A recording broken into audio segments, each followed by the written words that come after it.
ये कहानी है दो देवियों की, जिनका नाम है शीतला और पेतला। ये दोनों बहनें हैं। एक बार लोगों को होली मनाते हुए देखकर इन दोनों ने विचार किया कि आज भी लोगों के मन में तीज और त्योहारों के लिए कितना प्रेम और उत्साह है। फिर दूसरी ने कहा कि तीज त्योहारों के लिए तो प्रेम और उत्साह है, लेकिन क्या सच में इन लोगों के मन में मानवता, दया, करुणा जैसी चीजें हैं? तभी दूसरी ने कहा कि ये तो हमको जाकर ही जानना चाहिए। और फिर उन दोनों ने रूप बदला और साधारण सी महिलाओं का रूप धारण कर लिया।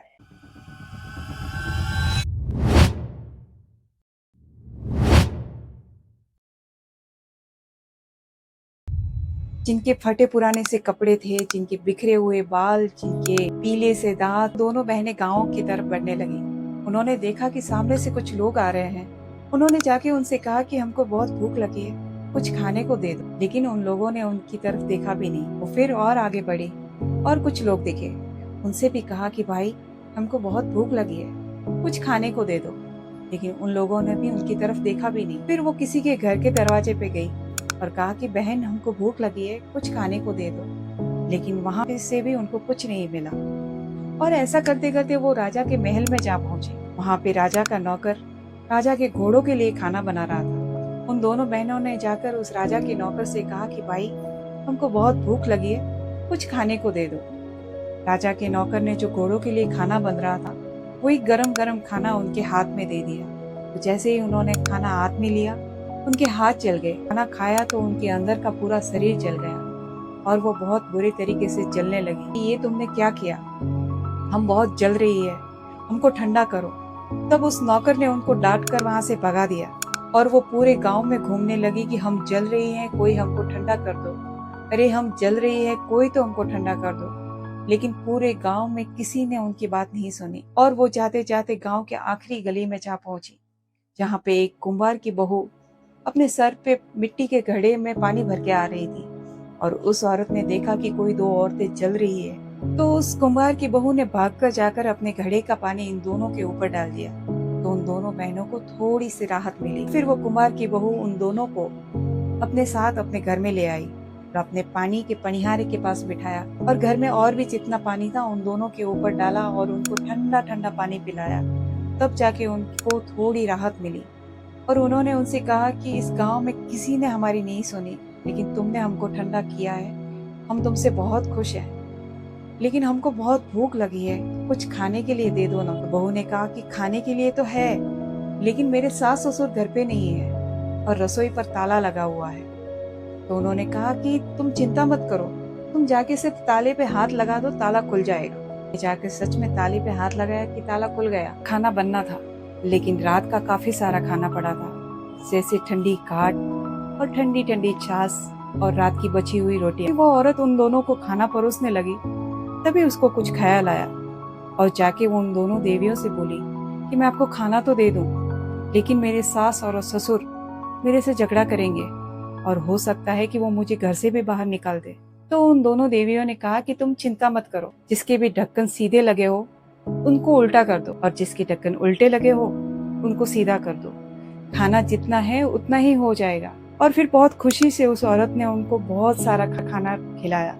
ठंडी ठंडी काट और छाछ उन दोनों देवियों ने खूब पेट भर के खाई और उस औरत को आशीर्वाद दिए और कहा कि इस पूरे गांव में आग लगेगी, लेकिन तुम्हारा घर कोरा रहेगा।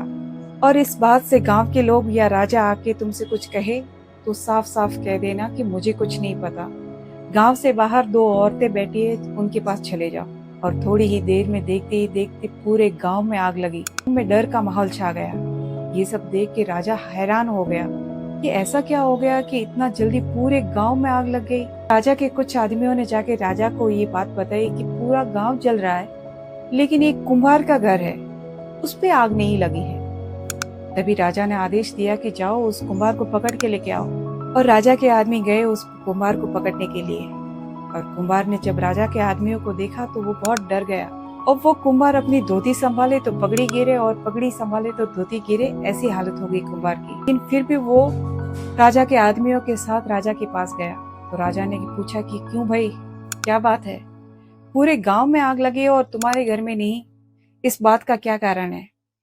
तब उस कुम्हार ने कहा कि पता नहीं, हम दोनों तो माटी लाने गए थे, घर पर हमारी बहू थी। राजा ने अपने आदमियों को आदेश दिया कि इसकी बहू को भी पकड़ कर लाया जाए। और जब राजा के आदमी उसकी बहू के पास गए, तब उसकी बहू ने बहुत कड़क आवाज में जवाब दिया कि राजा को मुझसे बात करनी है तो वो आए, मैं क्यों जाऊं राजा के पास।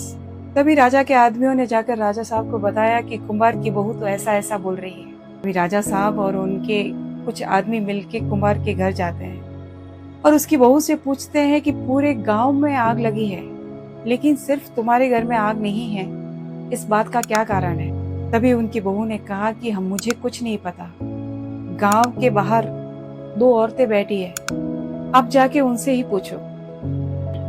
राजा और उनका पूरा गांव उन दोनों देवियों के पास गया और उनसे पूछा कि आप दोनों देवियां कौन हो और आपके आने से हमारे गांव में आग कैसे लग गई। पूरे गांव में आग लगी है, लेकिन सिर्फ उस कुम्हार के घर में आग नहीं है, इस बात का क्या कारण है। और जैसे ही उन दोनों देवियों ने राजा की तरफ देखा तो गुस्से से कहा कि तू तो पापी है, तेरी पूरी प्रजा पापी है, तेरी पूरी प्रजा के मन में, किसी के भी मन में प्रेम या दया नाम की चीज नहीं है। हम दोनों देवियां हैं, शीतला और पितला। हम तो तेरे गांव में ये देखने आए थे कि तेरे गांव की प्रजा में दया और करुणा जैसी चीजें है या नहीं, लेकिन तेरा गांव तो पापी और दुष्टी है। हम लोगों ने इतने लोगों से खाना मांगा, लेकिन किसी ने भी हमको खाना नहीं खिलाया। तेरे इस नौकर ने मेरे को जलता जलता खाना खिलाया, जिससे मेरे हाथ जल गए और खाना खाने से अंदर का पूरा पेट जल गया। जला तो जला, हमने पानी मांगा, इतना कहा कि कोई हमको ठंडा कर दो, लेकिन तेरे इस आदमी ने हमको वहां से भगा दिया। गांव वालों से हमने मदद मांगी कि कोई हमको ठंडा कर दो, कोई हमको ठंडा कर दो, लेकिन किसी ने भी हमारी तरफ देखा ही नहीं। तेरा ये पूरा गांव पापी और दुष्टी है। तुम्हारे गांव को श्राप दिया कि पूरा गांव जलेगा और इस कुम्हार का घर कोरा रहेगा। राजा साहब ने उन दोनों देवियों के पैर पकड़ लिए और कहा कि पूत तो कुपूत होते हैं, लेकिन माता कुमाता नहीं होती। आप अपने बच्चे समझ के मुझे माफ कर दीजिए। तभी उन दोनों देवियों ने एक अमृत की शीशी निकाल के दी और कहा कि जाओ, इससे तुम्हारे पूरे गांव में छिड़काव करना, जिससे तुम्हारे गांव की आग बुझ जाएगी और तुम्हारा गांव पहले जैसा हो जाएगा। और आज के बाद होली के छठे दिन ये ऐलान करवाना कि सब लोग ठंडा बनवाए और सातम के दिन हम दोनों बहनों यानी कि शीतला और पितला देवी को ठंडा करें और उनको ठंडा खाना चढ़ाएं और अनेकों आशीर्वाद पाएं। तो बस तब से ये रिवाज हो गया कि होली के छठे दिन खाना बनाया जाता है और होली के 7वें दिन शीतला और पितला माता की पूजा होती है, उनको ठंडा पानी चढ़ाया जाता है और ठंडे ठंडे भोग लगाए जाते हैं। और जिस तरह से ये देवियां राजा से रुष्ट हो गई, किसी पर भी ना हो, और जिस तरह से कुम्हार की बहू पर खुश हो गई, सब पर हो। और इस दिन को हम शीतला सातम के त्योहार के रूप में आज भी मनाते हैं।